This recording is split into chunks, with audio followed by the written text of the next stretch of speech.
네, 정치권 급박하게 돌아가고 있습니다. 내일 이재명 대표의 공직선거법 항소심 판결 결과가 나오고 또 아마 그 이번 주에 윤석열 대통령 탄핵 심판 결과가 나올지 안 나올지를 알 수 있는 게 내일 정도 아닐까 싶습니다. 여러 가지로 어쨌든 정치권의 시계가 급박하게 돌아가고 있고 여야의 움직임도 상당히 빨라지고 있는 그런 흐름입니다. 어제 오늘 있었던 여러 가지 상황들 좀 종합 정리해보면서 이번 주 있을 수 있는 것들 한번 살펴보도록 하겠습니다. 정치부에서 국회에 출입하고 있는 나주석 차장과 함께 얘기 나누겠습니다. 자, 나 차장, 일단 어제 그 한덕수 국무총리에 대한 탄핵 심판 결과가 뭐 기각으로 최종적으로 됐어요. 기각 5명, 각하 2명, 인용 1명 뭐 이렇게 됐는데 그 내용 좀 소개해 주시죠.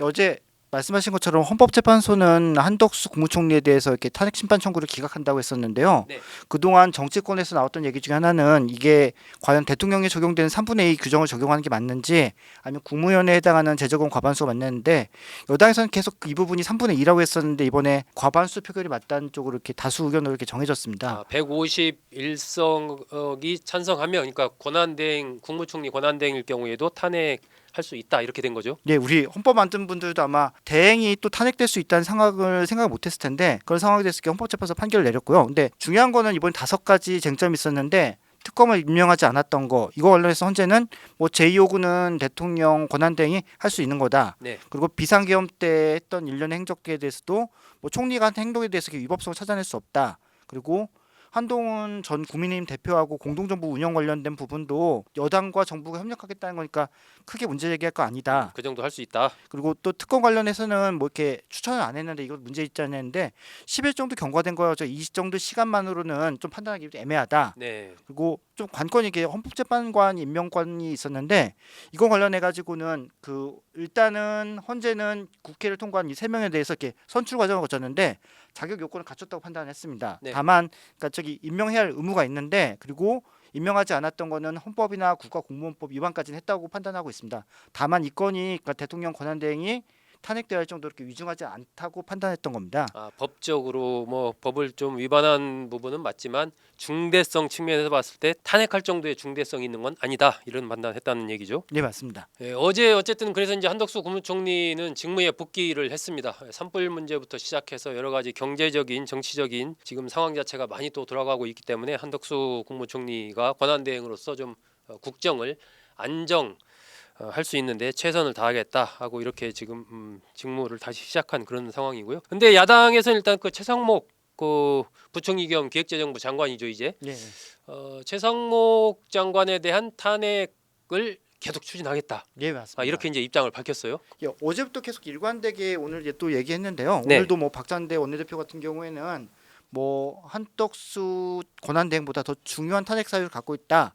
그래서 파면을 면할 수 없다 이렇게 계속 목소리를 높이고 있는데요. 그러니까 뭐 계속 정치권에서는 이런 접근법이 맞냐 안 맞냐에 대해서 얘기는 있고 있는데 야당에서는 강행 의지가 있습니다. 일단 민주당에서 얘기한 것 보면은 2가지가 있는데요. 첫 번째는 그 한대행 같은 경우에는 뭐 지체 없이란 시간에 대해서 좀 해석 여지가 있는데 네. 뭐 2달, 석 달 다 돼갔기 때문에 이거는 좀 너무 심하다. 음. 그리고 또 하나는 그 권한쟁의 심판까지 받았는데도 안 하고 있는 건 이거는 되게 좀 헌법을 크게 위배하고 있다라는 네. 판단인 것 같습니다. 다만 야당 내에서도 이런 접근법에 대해서는 이게 과연 유의미한 접근법인지에 대해서는 좀 목소리가 많고요. 실효성이 있느냐? 예, 그 여당에서는 만약에 이런 식으로 했었을 때 결국은 한덕수 대응과 똑같은 일을 할 텐데 결과가 똑같을 텐데 왜 이런 일을 하냐 이런 지적도 있고요. 또 무엇보다 탄핵을 하려면은 그러니까 보고한 지 24시간 이후 72시간 이내 표결이 있어야 하는데 네. 막 이 경우에 같은 경우에는 국회의장이 협조가 필요한데 우원식 국회의장이 과연 그러니까 최상목 부총리에 대해서 이렇게 탄핵에 대해서 협조할 것인가 이것도 좀 관심사가 될 수 있을 것 같습니다. 그러니까 일단 뭐 우원식 국회의장 측 반응을 보면은 조금 이 부분에 부정적인 그런 뉘앙스가 읽힙니다. 그래서 본회의 보고해서 72시간 안에 하려면 27일 날 한다고 해도 그 72시간 안에 처리를 해야 되는 거, 본회의를 또 한 번 열어야 되는 거고, 과연 27일 날 뭐 할지도 그렇고 여러 가지 좀 미지수가 좀 있는 것 같아요. 예, 맞습니다. 그리고 과연 지금 시점에서 이 경제를 책임지고 있는 부총리를 탄핵을 하는 것이 과연 효용성이 있느냐, 예. 부터 포함해서 여러 가지 좀 야권 내에서도 말이 좀 있는 것 같습니다. 그나저나 이 한덕수 국무총리 에 대한 탄핵 심판 결과를 놓고서도 여야가 좀 평가가 좀 엇갈리는 것 같습니다. 예, 아무래도 좀 이 건이 큰 건이어가지고 의견이 좀 많이 나옵니다. 아무래도 네. 또 그동안 민주당에서 이렇게 9건의 탄핵 심판 이게 판결이 나왔는데 네, 전부 다 기각 아니면 각하여가지고 그렇죠. 약간 민주당 입장으로서는 약간 곤혹스러운 입장이고요. 또 어제 같은 경우에는 이재명 대표 같은 경우에는 뭐 헌재 판결을 존중한다. 하지만은 국민이 납득하겠냐 뭐 이런 반응을 보였었고요. 뭐 야당 내에서도 뭐 비주류 같은 경우에는 뭐 무거운 책임 느껴야 한다. 네, 절대 네. 하지 못했다. 그리고 한대행은 뭐 그렇다 치더라도 앞에 너무 많이 했었다 이런 지적들도 나오고 있습니다. 그리고 여당 같은 경우에는 기본적으로 한대행이 이번에 복귀를 했었으니까 환영 입장이고요. 네. 뭐 어제 같은 경우에는 지도부는 별도 간담회를 열었고 또 의원들 같은 경우에도 헌재 앞에서 기자회견을 하는 등의 되게 좀 환영 입장이 되게 컸었습니다. 근데 네. 다만 여당에서 좀 눈여겨볼 부분이 있는데요. 그러니까 원래는 이번 관련해 가지고 그 판결문에서 이렇게 내란죄를 뺀 거에 대해서 이렇게 헌재가 어떤 판결을 할 것인가가 되게 중요하다고 생각했었는데 이 부분에 대해서 이렇게 헌재가 어떤 입장 표명이 없어가지고 여기서 좀 너무 아쉽다는 목소리가 있었고요. 또 그러니까 그게 하나의 중요한 그 윤석열 대통령의 탄핵 심판 결과를 좀 예측할 수 있는 중요한 그 맞습니다. 기준이었는데 그 부분을 헌재도 아마 생각했던 것 같아요. 그죠? 아예 네. 뺐습니다. 그리고 또 아마 또 저기 헌재 판결문을 저기 읽어보면은 어떤 한덕수 대행에게도 그러니까 마은혁 헌법재판관 임명은 해야 한다는 입장이 다시 또 바뀐 것이기 때문에 이 부분도 약간 좀 부담으로 작용하고 있다고 생각하는 것 같습니다. 그렇습니다. 어쨌든 야권에서는 계속해서 이제 마은혁 재판관을 임명해라라고 다시 한덕수 대행에게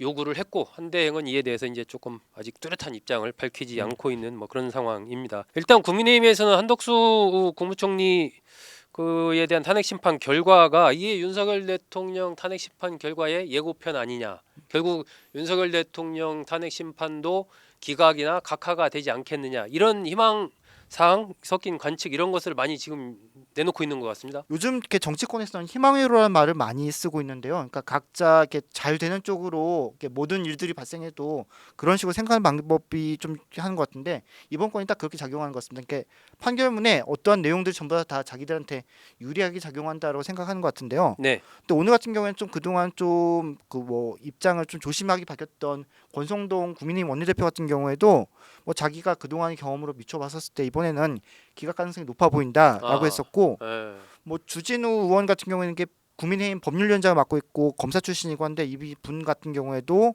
뭐 만장일치 가능성은 이제 없어졌다고 본다. 그리고 뭐 정영식 또 조한창 재판 같은 경우에는 아무래도 기각 결정을 내렸었는데 이런 것들을 보면서 절차적 문제를 되게 중요하게 여기는 것 같다. 네. 아무래도 되게 절차적 문제를 강조한다는 거는 각하 가능성이 높아진다는 생각을 하고 있는 것 같습니다. 그래서 그 부분을 얘기하고 있고요. 또 뭐 민주당에 있다가 국민의힘으로 당적을 옮긴 이상민 의원이죠. 이게 변호사 하셨던 분인데 네. 이분 같은 경우에도 뭐 곧 직무에 복귀할 것 같다. 그리고 음. 뭐 아무래도 자기 생각에는 찬성 의원이 4명 5명밖에 안 되는 것 같다. 또 뭐 김민전 의원 같은 경우에는 어제 헌재가 특별히 그 한덕수 대행과 그 윤석열 대통령 같은 경우에는 탄핵했었을 때 3분의 1을 적용하는 것 자체가 대통령이 아주 고유한 권한을 존중하는 것이고 이런 것들을 봤었을 때 헌재에서도 쉽게 결정 못할 것이다. 뭐 윤상현 같은 의원 같은 경우에는 뭐 어제 한덕수 대행에서 내란죄 관련된 부분들이 전부 다 이렇게 빠져나간 것들을 보면서 대통령도 같은 결과가 될 것이다 이렇게 판단한 것 같습니다.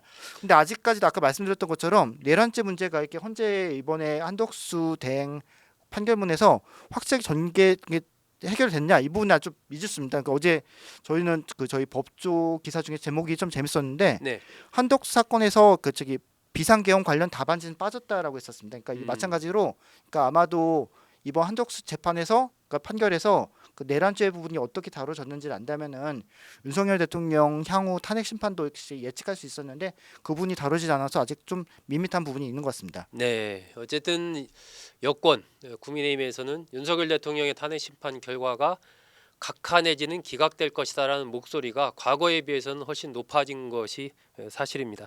자, 민주당의 경우는 반대로 보고 있습니다. 한덕수 국무총리 탄핵 심판 결과 기각돼서 직무에 복귀한 것 이런 것들은 결국 어느 정도 국정을 정상화해놓고 윤석열 대통령의 인용, 즉 파면하기 위한 그런 흐름으로 가는 것 아니냐, 뭐 이런 맥락으로 지금 민주당 쪽에서는 또 정반대로 해석을 맞습니다. 하고 있어요. 맞습니다.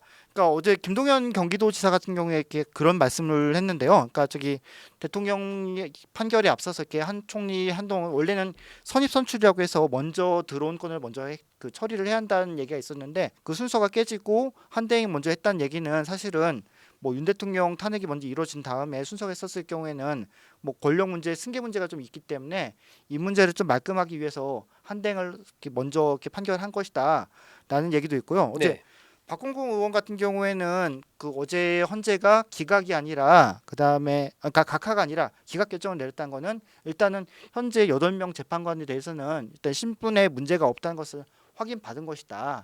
그렇게 해석을 하기도 하고요. 네, 또 박용진 전 의원 같은 경우에는 뭐 내란 이번에 이렇게 헌재 그 결정문을 다 읽어보면은 거기서 내란죄란 말은 없고 내란 행위만이라는 것도 가득 차 있는데 이렇게 이런 취지는 자체가 헌재가 내란죄 이것을 갖다가 별도로 이렇게 따로 판단하지 않겠다. 그러니까 각각 사유를 아예 보고 있지 않다라고 생각한다. 그런 얘기들을 이렇게 해석을 내놓고 있습니다. 네. 어쨌든 이게 뭐 우리 사회가 진보 보수로 이렇게 양극화돼 있고 극단의 대립과 갈등을 하고 있는 상황. 이어서 그런지 어떤 사안을 보는 시각도 거의 여야 나눠서 딱 그냥 보는 것 같습니다. 자, 이런 가운데 어쨌든 이 윤석열 대통령 탄핵 심판 결과 그것을 해놓을 주체들은 이제 헌법재판소 재판관들이잖아요. 그러다 보니까 이제 여야가 헌법재판소를 향한 어떤 압박이랄까요? 이런 것들도 굉장히 좀 강하게 특히 이번 주가 거의 뭐 피크를 이루고 있지 않나 싶은데 이런 상황들은 어떻습니까 지금? 진짜 요새 헌재 주변 같은 경우에 보면은 이렇게 한 적이 있을까 싶을 정도로 이렇게 다양한 일들이 벌어지고 있는데요. 오늘만 같아도 윤상현 의원 같은 경우에는 탄핵 반대 인가띠기 기도 행진이라고 해서 저기 침묵 기도를 하면서 이렇게 헌재 주변을 도는 퍼포먼스를 하고 있고요. 현재 주변 둘러싸기죠. 예, 예. 그리고 뭐 또 여당 의원들 같은 경우에는 계속 릴레이 시위를 벌이고 있고 뭐 야당 의원들 같은 경우도 마찬가지로 이렇게 연쇄적으로 이렇게 릴레이 기자회견들을 벌이고 있습니다. 네, 뭐 또 광화문 그 주변이죠. 광화문 같은 경우에는 민주당에서는 당사를 천막 당사를 세웠고, 근데 네, 뭐 오세훈 서울시장 같은 경우에는 불허하겠다, 저기 그 철거하겠다 네, 이런 네, 걸로 이렇게 티격태격하고 있습니다. 또 뭐 오늘 같은 경우에도 국회에서 했을 때 의원들이 아무래도 헌법재판관 재판소 앞에서는 그 시위를 하는 데 있어서 한계가 좀 있는데 여기서 이렇게 집단적으로 시위는 할 수 없고 기자회견이나 아니면은 1인 시위 정도 할 수 있는데 뭐 각자 의원들끼리 서로 1인 시위가 맞네 안 맞네 해가지고 오늘도 계속 티격태격하는 모습들을 보였다고 합니다. 네. 어쨌든 여당은 여당대로, 야당은 야당대로 뭐 이 헌법재판소 재판관들을 향한 압박이 다양한 측면에서 이루어지고 있는 것 같습니다. 아마 드러나지 않은 또 물밑 압박들도 상당하지 않을까 그렇게 좀 예상이 됩니다. 자, 나 차장 그렇다 보니까 결국 이제 헌법재판소 재판관, 헌법재판소에서 윤석열 대통령 탄핵 심판 선고를 빨리 해라라는 게 이제 민주당 쪽의 주장이고 국민의힘에서는 뭐 절차를 지켜서 제대로 해라, 천천히 해도 된다, 약간 그런 분위기인데 지금 이번 주 이제 28일 날 할 것이냐 아니면 4월로 넘어갈 것이냐 뭐 추측이 막 난무하고 있잖아요. 네, 맞습니다. 나 차장 어떻게 봅니까? 그러니까 사실은 14일부터 계속 이런 일들이 벌어지고 있는데요. 그러니까 그렇죠. 금요일 날만 되면은 이번 주에 할 것인가? 근데 금요일이 또 지나가면은 다음 주 월요일일까? 네네. 또 수요일일까? 금요일일까? 계속 그런 일들 벌어지고 있는데요. 14일도 안 됐고 21일도 안 됐고 그래서 28일을 놓고서 그럼 내일쯤에 헌재가 또 이렇게 공지를 할 것인가? 정치권에서 관심을 갖고 있는데요. 조금 저는 이 건 관련해서 좀 대단히 놀랐던 건 뭐냐면은 네. 정치권도 이 건에 대해서는 이렇게 정확하게 접근을 잘 못하고 있는 것 같습니다. 그러니까 정확한 정보가 없는 거 아니냐? 예, 그러니까 헌재 선고 일자 등을 갖다가 아마도 저기 민주당 같은 경우에도 이재명 대표는 아마 이재용 삼성그룹 회장 만나거나 아니면은 유발 하라리 일정 등을 감안했던 거는 아마 그 즈음에는 대권 행보를 잊지 않겠냐라는 생각으로 이렇게 일정들을 조율했던 것 같은데 그 전에 끝날 걸로 예상하고. 근데 그런 일정들이 계속 안 되고 있으니까 다 차질이 빚어지고 있는 것 같습니다. 네, 그렇군요. 이게 사실 뭐 28일 날 할지 4월로 넘어갈지 지금 누가 알겠습니까? 내일까지는 일단 지켜봐야 되고 내일까지 헌법재판소에서 선고기일 공지가 나오지 않으면 4월 달로 간다라고 봐야 되겠죠. 일단 내일까지 한번 지켜 보겠습니다. 자, 이런 가운데 이제 그 김민석 의원이 오늘 아침에 뭐 그런 얘기를 어제 SNS에 올렸다고 보도가 됐어요. 뭐 보이지 않는 손이 좀 작용하는 것 아니냐. 결국 이제 헌재에서의 이 탄핵 선고가 늦춰지는 배경이 뭔가 이게 석연치가 않다. 약간 어떻게 보면 민주당으로서는 좀 뭔가 불안하다라는 그런 것을 좀 보여주는 뉘앙스가 아닌가 싶은데 이 김민석 의원 얘기 어떤 얘기였죠? 그러니까 전반적으로 김민석 의원 포함해서 민주당에서는 좀 납득이 안 간다 이런 분위기가 있습니다. 이렇게 아하. 3월 14일쯤에는 이미 이 건이 다 끝났어야 하는데 이 일들이 계속 왜 이어지고 있는 것인지에 대해서 약간 불안해하는 것도 있고요. 네. 또 말씀하신 것처럼 26일 그러니까 내일 이재명 대표의 재판 등이 있는 상황에서 이런 그 계속 헌재 일정들이 꼬이고 있다는 생각이 들다 보니까 좀 불안감이 많이 고조되고 혹시 이런 일련의 상황에 또 누군가가 역할을 하고 있는 거 아닌가 하는 불안한 감이 있게 아마 보이지 않는 손이라고 이렇게 표현되는 것 같습니다. 네. 이게 어쨌든 뭐 김민석 의원 전에 그 계엄 뭐 기억하셨을 텐데 계엄이 있기 한참 전에 몇 달 전에 김민석 의원이 여권에서 계엄을 기획하고 있다 뭐 얘기했을 때 사실은 뭐 저도 그랬지만 많은 분들이 지금 시대에 무슨 계엄을 김민석 의원이 오버하고 있다 막 이랬었는데 나중에 계엄 됐습니다. 그래서 김민석 의원이 어제 SNS에 올렸다는 이 보이지 않는 손 작동 이런 부분도 뭐 불안감의 표현이긴 하지만 뭔가 또 정보가 있어서 저런 얘기를 하는가 약간 그런 생각이 들기도 합니다. 일단은 어쨌든 헌재 판결을 뭐 지켜볼 수밖에 없지 않나 싶습니다. 네, 오늘은 아시아경제에서 국회 팀장 맡고 있는 나주석 차장과 함께 헌법재판소 윤석열 대통령 탄핵 심판 선고를 둘러싼 여야의 움직임 중심으로 좀 알아봤습니다. 여러분 잘 들어주셔서 고맙습니다.